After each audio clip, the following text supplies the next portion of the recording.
My name is Audrey. I'm just your average 30-year-old working as an accountant at my dad's company, managing spreadsheets more often than social interactions. Life was mostly work, home, and the occasional dinner with my dad. Parties weren't really my thing, but I went to one because my friend Amy insisted. "Come on, Audrey, you need to get out more," she'd said. So, there I was, in a crowded living room, clutching a soda and feeling out of place. That's when I first saw Jake. He was hard to miss, really tall, like a basketball player or something. I was trying to make myself as small as possible when he walked over with a beer in hand and a smile that seemed too bright for the dim room. "Hey there, I'm Jake," he said, offering a hand that swallowed mine up when I shook it. "You look like you could use a better drink." I chuckled, nervously adjusting my glasses. "Oh, this is fine. Soda's good." "White wine is much better," he grinned, heading to the makeshift bar.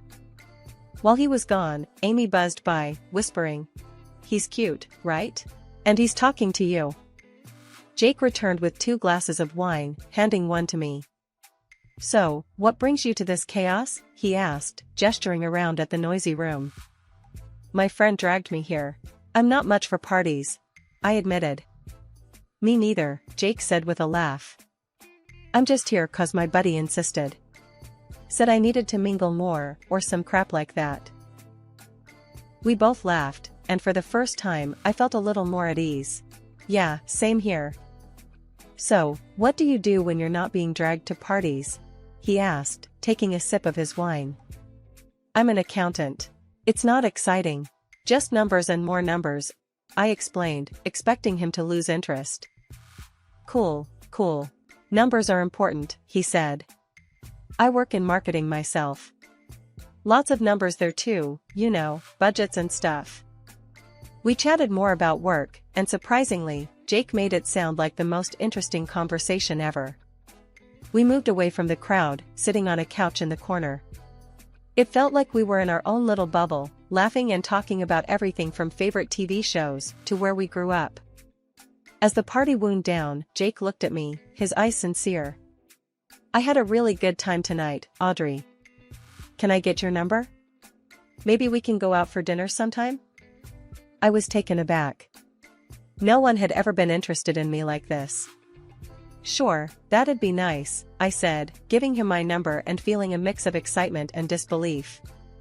The next day, my phone buzzed with a text from an unknown number.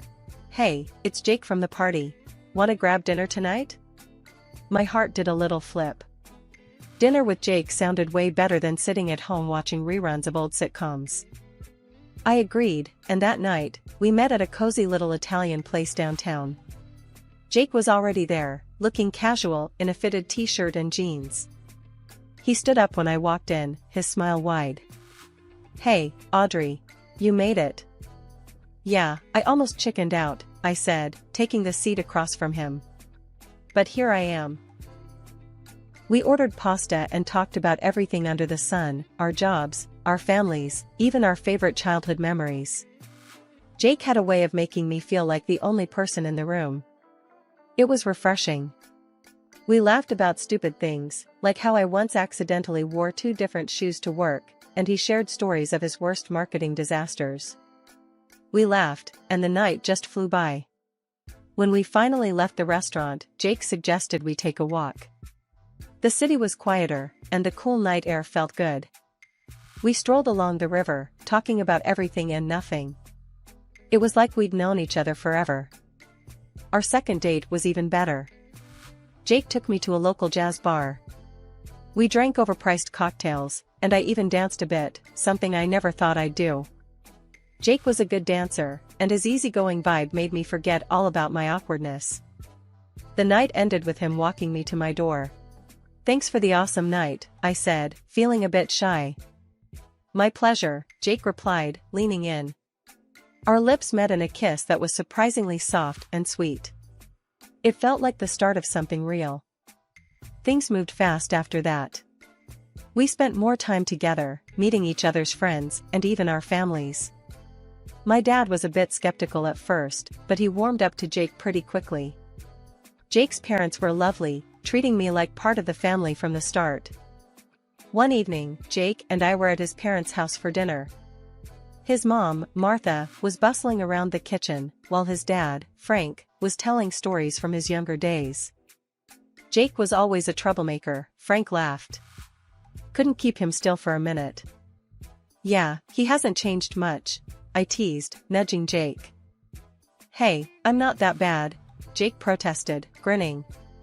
Martha set a steaming dish of lasagna on the table. Dig in, everyone. As we ate, I felt a sense of belonging I hadn't felt in a long time. It was like I was part of something bigger, a real family.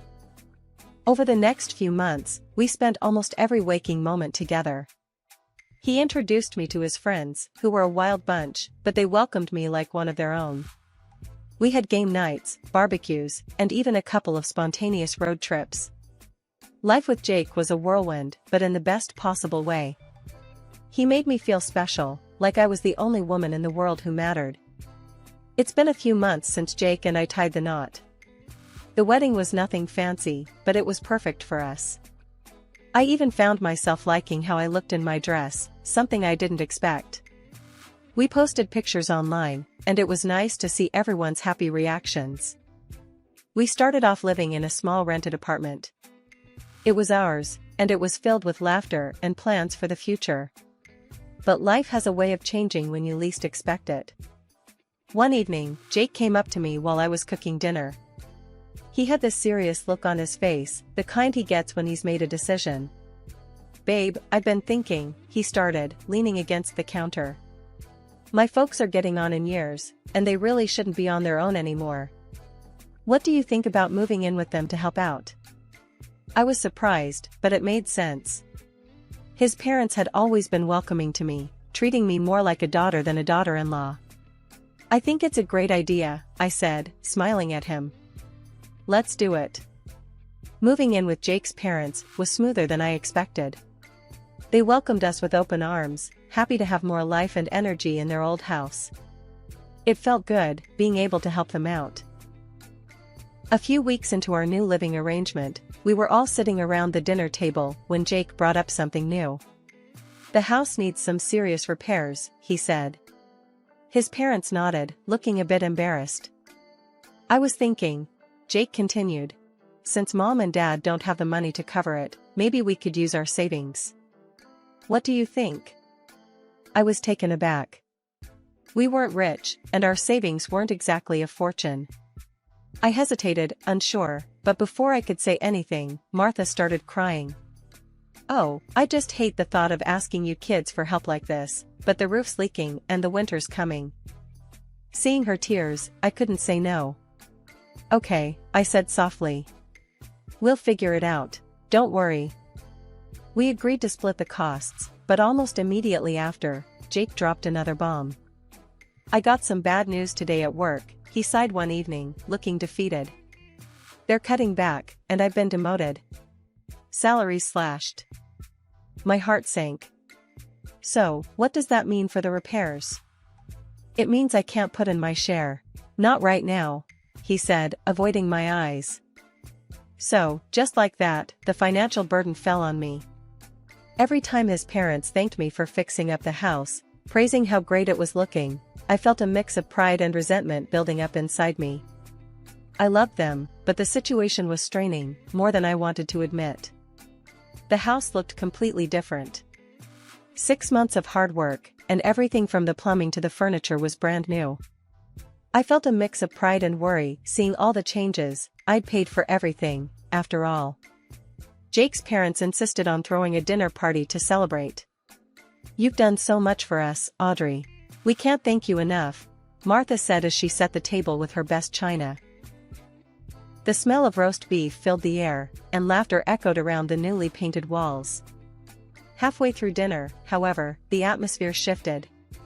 Jake's mom suddenly burst into tears, her hands trembling as she set down her fork. I can't believe we're going to lose this beautiful home after all the work Audrey put into it. I froze, my fork halfway to my mouth. Lose it? What do you mean? There was a heavy silence before Frank spoke, his voice low. We took out a mortgage years back. It's gotten to be too much. We owe $250,000, and if we don't pay up in 2 months, the bank will take the house. I couldn't believe what I was hearing. But, all the money I've put in, why didn't you tell me before?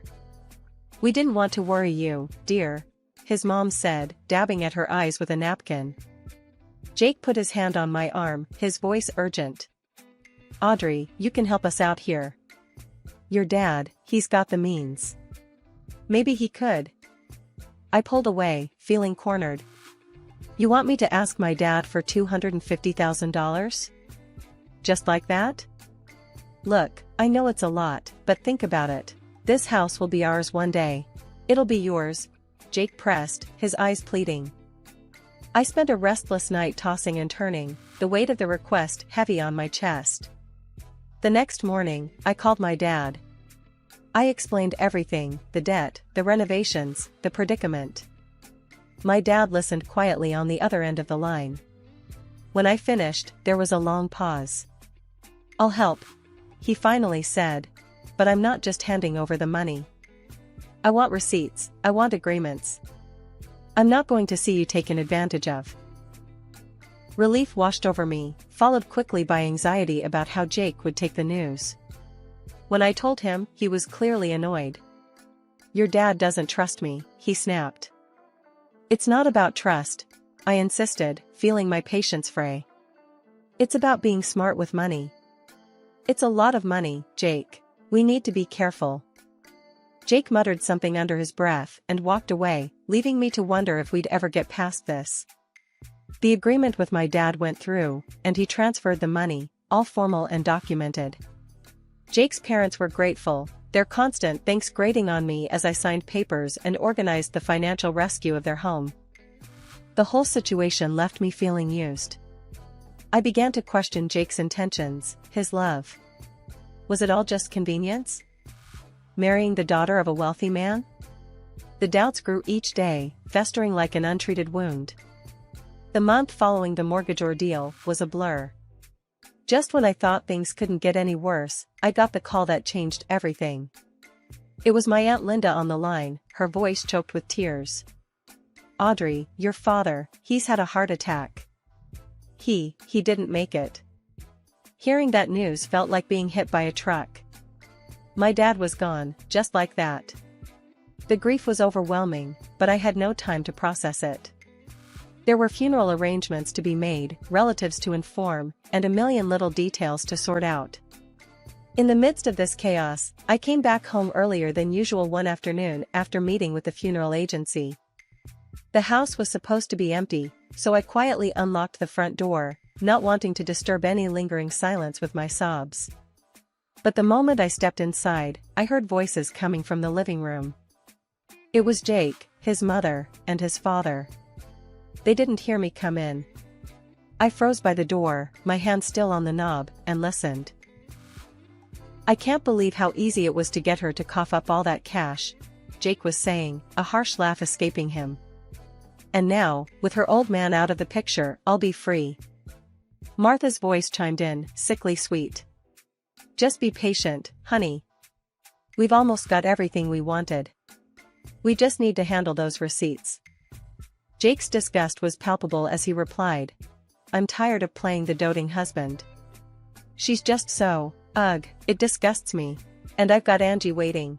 She's everything Audrey isn't. My heart stopped. Angie? He had someone else? The pain was immediate and sharp, a betrayal I hadn't even considered. Frank cautioned. Keep it together a bit longer.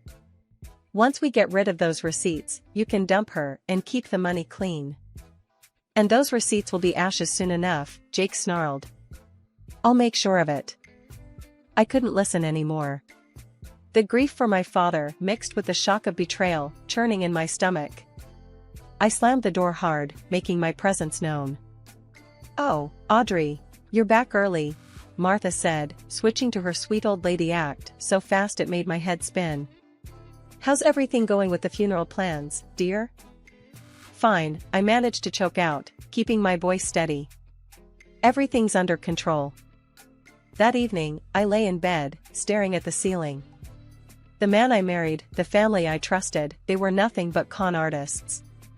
They saw me as a walking bank account, nothing more. The next few days, I went through the motions. I nodded as Jake and his parents talked about the future, their future, filled with my money. Each word from them fueled my resolve. They didn't know it yet, but their deceitful game was about to come crashing down. I was going to make sure of it. After the last murmurs of condolences had faded and the final guests drifted out of the funeral, I stood outside my father-in-law's house, bracing myself. As we all shuffled inside, the false somberness from Jake and his parents was stifling.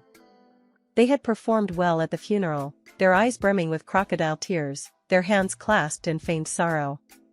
But the real performance was about to begin, just us, no audience. The door clicked shut behind the last relative, and I watched. Watched as the veneer of grief melted off Jake's face, his features twisting into a smirk that chilled my blood. His parents weren't far behind, their mournful expressions dissolving into something hard and greedy. Jake wasted no time. "Audrey, it's time for you to go," he said, the cruel twist of his lips like a slap. "I'm done pretending." I felt my pulse quicken, but kept my face calm. "Go? Whatever do you mean?" "Don't act stupid, Audrey. I can't stand you," Jake sneered, his words like daggers. "I've got someone else, someone young and sexy. Not a dull, pathetic woman like you." Martha stepped forward, her voice dripping with disdain. "We were only putting up with you because of your money, darling. Now that your father's gone, and his money's done fixing this place, you're useless to us."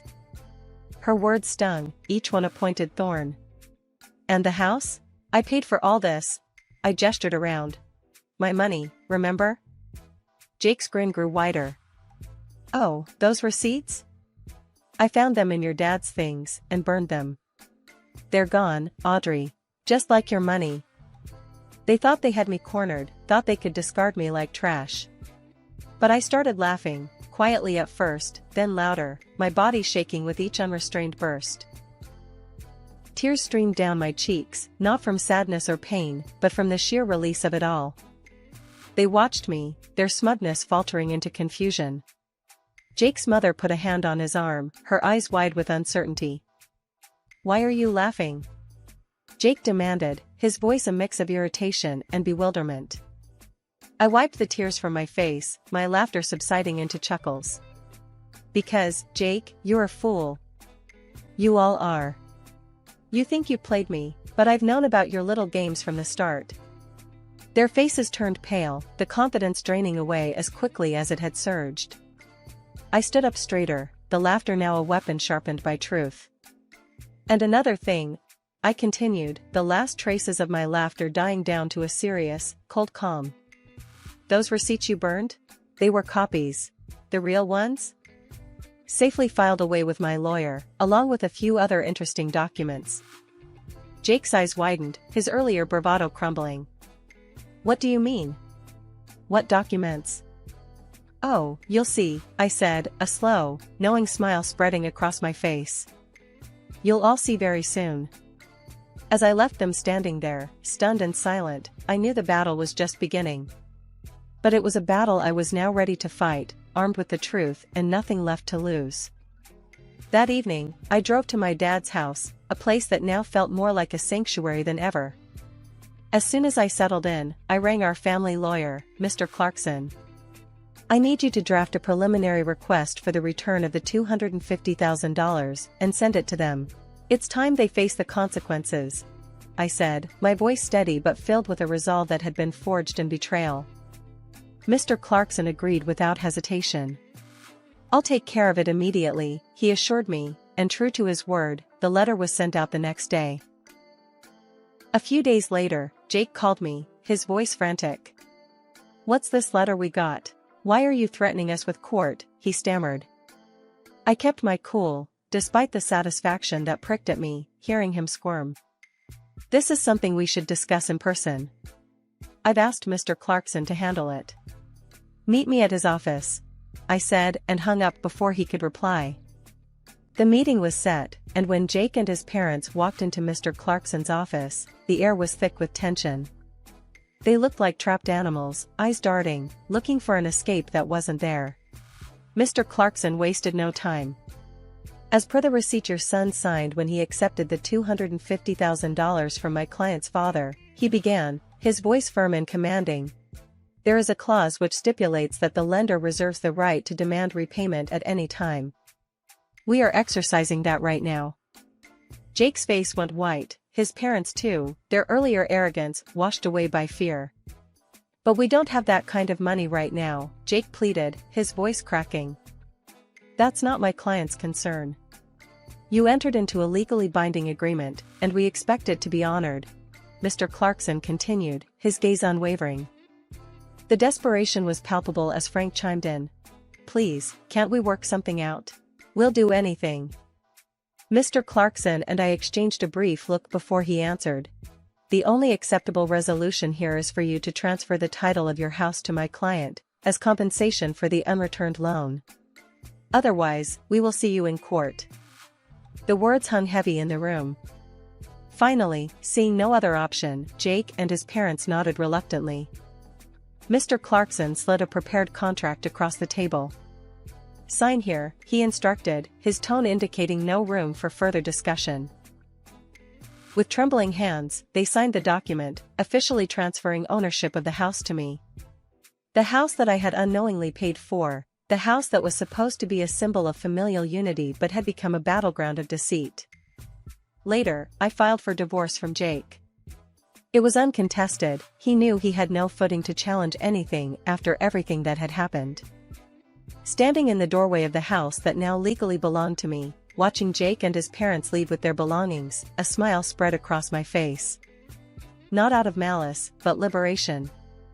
It's been a whole year since I slammed the door on that chapter of my life. The divorce, taking back what was mine, it feels like a lifetime ago, but also just yesterday. Running Dad's company has been a wild ride. I remember sitting in his office that first day, the leather chair feeling too big, the desk cluttered with papers about deals and contracts I barely understood. But I learned, faster than I thought I could. Turns out, I'm pretty good at this. Who would have thought? I get updates about Jake and his family through the grapevine. Just last week, Amy dropped by my office, her eyes wide with the latest gossip. Guess what? Jake's little girlfriend dumped him. Left him flat. And his parents? They're squeezed into some tiny apartment on the outskirts of town. I kept my face neutral, but inside, I felt nothing. No joy from their downfall, no pain, just emptiness. They were just people I used to know, people who tried to use me, nothing more.